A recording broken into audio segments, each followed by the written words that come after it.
बिस्मिल्लाहिर्रहमानिर्रहीम। अस्सलामुअलैकुम। Welcome back to my channel. अगर आपके पास भी इस तरह से गंदा, मैला, कुचैला और चिकनाहट से भरा हुआ काला तवा है तो आप भी मिनटों में अपना तवा इस तरह से चमका सकते हैं, बिना पैसे ज़ाया किए, बिना मेहनत लगाए। और यकीन जानिए आपका 1 रुपया भी नहीं लगेगा। मैं आपको लाइव प्रूफ इसी वीडियो में दिखाऊंगी। बिल्कुल भी इस तवे को मैंने साफ़ करने के लिए कोई भी मेहनत नहीं की है, कोई भी घिसाई नहीं की है, कोई भी बेकिंग सोडा इस्तेमाल नहीं किया है, कोई भी ऑयल वगैरह इस्तेमाल नहीं किया है। बस आपने इस तवे को साफ करने के प्रॉपर स्टेप समझने हैं। अगर आपको ये स्टेप समझ आ गए तो यकीन जाने आपका तवा बिल्कुल साफ और चमकदार हो जाएगा। ये कंडीशन है तवे की आपके सामने है। मैं आपको प्रॉपर चेक करवा रही हूँ कि आप इसकी हालत देख सकते हैं, कितना चिकनाहट से भरा हुआ और कितना काला अजीब सा हो रहा है, गंदा सा लग रहा है। तो आपने इसको बहुत ही नया और अच्छा बना लेना है। लेकिन उससे पहले मैं आपका दिल से शुक्रिया अदा करना चाहती हूँ कि माशाल्लाह से मेरे 1000 सब्सक्राइबर कंप्लीट हो गए हैं और ये सब आप लोगों की बदौलत हुआ है, आप लोगों के सपोर्ट की वजह से हुआ है। अगर आप लोगों का सपोर्ट ना होता, आप लोगों का साथ ना होता तो मैं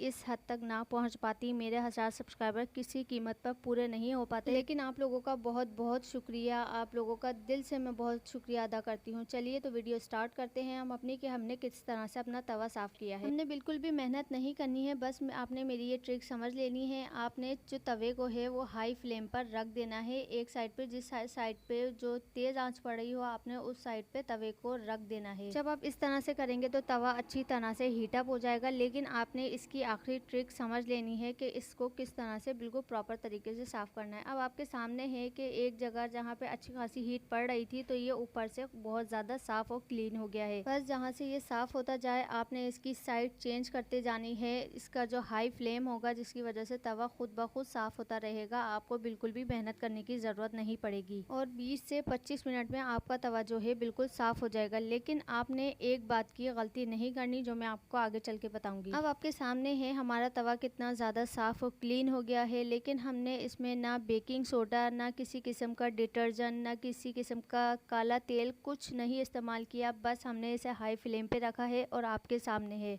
जब आपको लगे कि आपका तवा बिल्कुल साफ़ हो गया है, उस पे से चिकनाहट, गंदगी आपके सामने है बिल्कुल उतर गई है, तो आपने फ्लेम बंद कर देना है। फ्लेम बंद करके आपने इसे थोड़ी देर छोड़ देना है, इसे ठंडा होने देना है। क्योंकि इतनी देर ये पका है, हाई लेवल का गर्म होगा तो आपने इसे डायरेक्ट उठा के सिंक में नहीं ले जाना है। अगर आप इस तरह से डायरेक्ट ले जाकर इसे सिंक में पानी डाल देंगे, नल खोल देंगे तो ये हो सकता है आपके सिंक का जो पाइप है वो गला दे। जब ये ठंडा हो गया था तो फिर उसके बाद मैंने इसे वॉश किया है। अब आप किसी भी जो साबुन वगैरह यूज़ करते हैं या कोई भी लिक्विड यूज़ करते हैं, आपने थोड़ा सा इसे अच्छी तरह से साफ़ करना है। और ये आपके सामने है कितना चमकदार और अच्छा हमारा तवा हो गया है, बिल्कुल न्यू। तो भाई मैं आप लोगों से उम्मीद करती हूँ कि आपको मेरा ये आइडिया, मेरा ये हैक पसंद आया होगा। अगर वीडियो अच्छी लगे, कहीं भी वीडियो अच्छी लगे तो प्लीज़ जल्दी से लाइक कर दीजिएगा। चैनल को सब्सक्राइब करना आपने नहीं भूलना है और मुझे प्यारे प्यारे कॉमेंट भी करने हैं। आप मुझे ये भी बता सकते हैं कि आप मेरी वीडियो कहाँ से देख रहे हैं। मुझे इजाज़त दीजिए, दुआ में ढेर याद। मैं मिलूंगी नेक्स्ट वीडियो में। अल्लाह हाफिज़।